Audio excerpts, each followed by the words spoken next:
Assalamualaikum warahmatullahi wabarakatuh. Saya Muhammad Samboza Azhar dari kelas 10-2 ingin menceritakan tentang sahabat Nabi yaitu Abu Sufyan. Yuk disimak videonya. Kisah Abu Sufyan bin Harb, pemimpin utama Quraisy yang masuk Islam selama perjalanannya ke nabinya.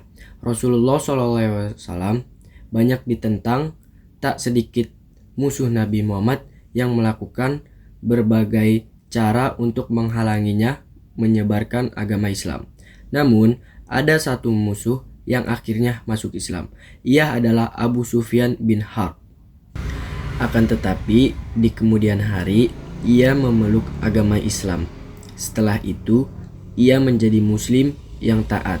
Setelah memeluk Islam, ia turut serta di perang Hunay dan perang Yarmuk menghadapi Romawi. Kisah Abu Sufyan bin Harb sebelum masuk Islam. Abu Sufyan bin Harb dilahirkan di Mekah 57 tahun sebelum Hijrah 565 Masehi. Dia dipanggil Abu Hanzalah karena putranya Hanzalah yang terbunuh dalam perang Badar. Ibunya adalah Safiyah bin Haz al-Hilayah yang merupakan bibi dari Maimunah, salah satu istri Nabi Muhammad. Ayahnya adalah Harb bin Umayyah, salah satu tokoh Quraisy. Abu Sufyan menghabiskan masa kecilnya di Mekah dengan nyaman. Ia terlibat dalam perdagangan seperti ayahnya. Dia adalah salah satu dari sedikit orang Makkah yang bisa membaca dan menulis. Dalam waktu singkat, dia menjadi orang yang diminta pendapat dan diandalkan dan menjadi orang penting dari suku Quraisy yang mengatur urusan perdagangan sukunya. Abu Sufyan termasuk di antara orang-orang musyrik yang berada dalam delegasi yang dikirim ke Abu Thalib untuk menghalangi keponakannya dari perjuangannya dan memutuskan untuk membunuh Nabi Muhammad SAW. Namun, ia tidak termasuk antara mereka yang menganiaya Nabi dan umat Islam secara fisik. Pengaruh politik yang dimiliki Abu Sufyan di Makkah pada masa muda Nabi Muhammad bukan karena memiliki posisi atau jabatan yang efektif, tetapi karena kekayaan dan pengaruh Umayyah serta bakat pribadinya. 2 tahun setelah hijrah, kaum muslimin ingin menangkap kafilah dagang yang datang dari Suriah di bawah komando Abu Sufyan atas perintah Nabi. Ketika Abu Sufyan diberitahu tentang hal itu, ia mengubah rute kafilah, melarikan diri dari kaum muslimin dan mencapai Mekah. Namun, kejadian berujung pada perang Badar dengan provokasi Abu Jahal, pemimpin Quraisy. Ketika Abu Jahal terbunuh dalam perang ini, Abu Sufyan menjadi pemimpin kaum musyrikin Mekah. Quraisy memberinya tugas untuk membalas dendam atas kekalahan di Badar sesegera mungkin dan mereka mengalokasikan barang-barang di kafilah Suriah yang menyebabkan perang tersebut untuk pengeluaran perang melawan kaum muslim. Abu Sufyan yang bersumpah tidak akan mandi kecuali setelah membalas dendam di Badar, ikut serta dalam perang Uhud yang terjadi pada pertengahan bulan Syawal di tahun ketiga Hijriah sebagai pemimpin pasukan kaum musyrik. Abu Sufyan juga merupakan komandan Quraisy selama perang Khandaq. Terlihat bahwa tugas kepemimpinan Abu Sufyan ini terus berlanjut hingga penaklukan Mekah.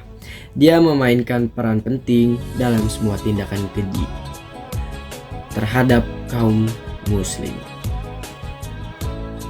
Dalam perang Uhud, Abu Sufyan adalah pemimpin pasukan kafir Quraisy Mekah. Di perang ini, kafir Quraisy berhasil memukul mundur kaum muslimin. Sebelum memeluk Islam, Abu Sufyan juga pernah menangkap salah orang sahabat Rasulullah Shallallahu Alaihi Wasallam, Zaid bin Ad-Dazitanah radhiyallahu anhu. Ia berkata kepada Zaid, "Aku bersumpah atas nama Allah, wahai Zaid, apa kau mau kalau sekarang Muhammad berbeda dalam posisimu, agar kami penggal dia, sementara kau bebas berkumpul bersama keluargamu?" Zaid kemudian menjawab, "Demi Allah, sekarang saja seandainya Muhammad sedang tersakiti karena tertusuk duri dan aku duduk bersama keluargaku, aku tidak menyukai hal itu terjadi." Abu Sufyan berkomentar, "Aku tak pernah melihat sekelompok orang mencintai seseorang seperti cinta sahabat Muhammad kepada Muhammad." Ketika Muhammad menaklukkan Makkah pada tahun 630, Abu Sufyan memainkan peran kunci dalam penyerahan kota tersebut, menjadi salah satu pemimpin Quraisy pertama yang tunduk dan menjamin perlindungan bagi para pengikutnya memeluk Islam. Setelah Perang Badar, Abu Sufyan ditugaskan untuk membalas kekalahan Makkah. Perintah yang ia pegang kemungkinan besar merupakan perintah turun-temurun setelah itu. Abu Sufyan menyebabkan kerugian yang signifikan pada kaum muslimin. Pada pertempuran Uhud pada tahun 625, tetapi kaum Quraisy pada umumnya tidak puas dengan hasil pertempuran tersebut. 2 tahun kemudian, ia memimpin upaya pengepungan Madinah, namun dikalahkan oleh para pembela muslim pada pertempuran Parit. Moralnya mungkin terpukul karena kegagalan ini. Komando pasukan Mekah dialihkan kepada saingannya dari suku Quraisy. Safwan bin Umayyah kirim Ikrimah bin Abi Jahal dan Suhail.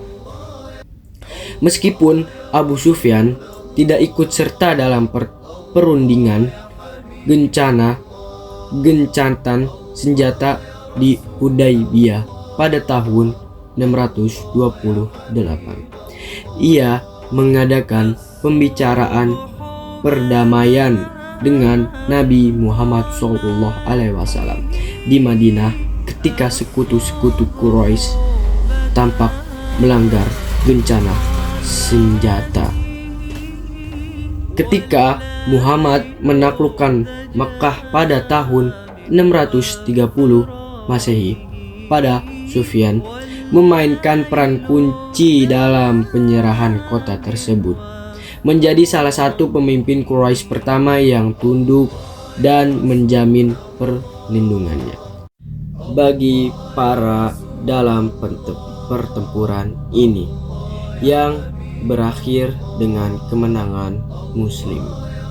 Ia kehilangan salah satu matanya dan diberi hadiah berupa persentase yang relatif tinggi dari harta rampasan perang untuk mendamaikan hatinya.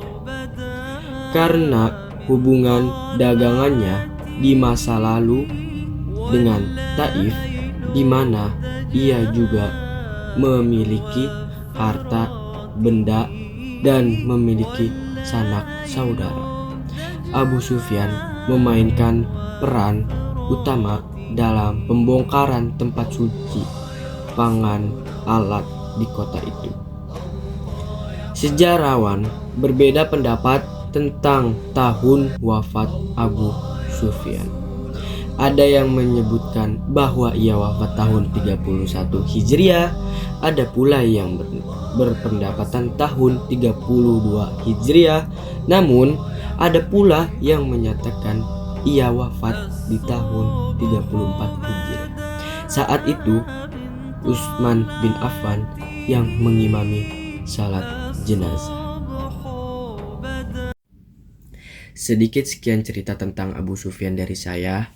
Mohon maaf jika ada kekurangan atau perkataan yang tidak mengenakan yang menonton video ini. Hidup terasa sepi tanpa kekasih. Cukup sekian dan terima kasih. Wassalamualaikum warahmatullahi wabarakatuh.